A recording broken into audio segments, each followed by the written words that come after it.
those who clung to the old saying with desperate, greedy hands. The only difference was that she saw how the hopeful were constantly dejected when their lives never changed, and was thankful that she didn't allow blind faith to lay heavy on her chest like an invited albatross. Most days she had even forgotten that she had chosen to live a life devoid of hope, and carried on with the chores of the living as if it were business as usual. Moments arrived, memories faded, anniversaries flew by all on their own volition without Alberta's permission or involvement. Sometimes she felt as if she were living someone else's life and fulfilling someone else's destiny. And on the rare occasions when she stopped to think about her own life's possibilities, she felt powerless to change what she considered to be inevitable. So when those thoughts came into her head, she rolled her eyes and did something practical, like try, for the umpteenth time, to perfect one of her grandmother's recipes. Then one day, a few weeks before her 64th birthday, when Alberta was no longer a wife but a widow, and long after her children needed a mother to survive, something quite unexpected happened. The gift of hope that decades earlier Alberta dismissed as nothing more than pio desiderio, as unhealthy and wasteful fantasy, finally arrived, not on the wings of an angel, but the heels of a hearse.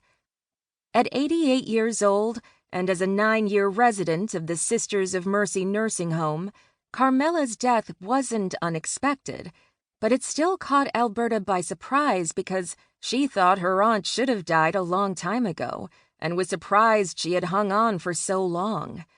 To say that Carmela was no longer engaged in life was an understatement. For the past 5 years, she hadn't spoken a word, nor had she been able to take care of her basic bodily functions. She was being held a prisoner on earth by her own stubbornness. She slept her days away or stared out the window at the world she was no longer a part of, and during each visit, Alberta couldn't understand why this woman clung on to a life she no longer was living. "Just go already," Alberta would whisper in Carmela's ear when it was just the two of them in the room.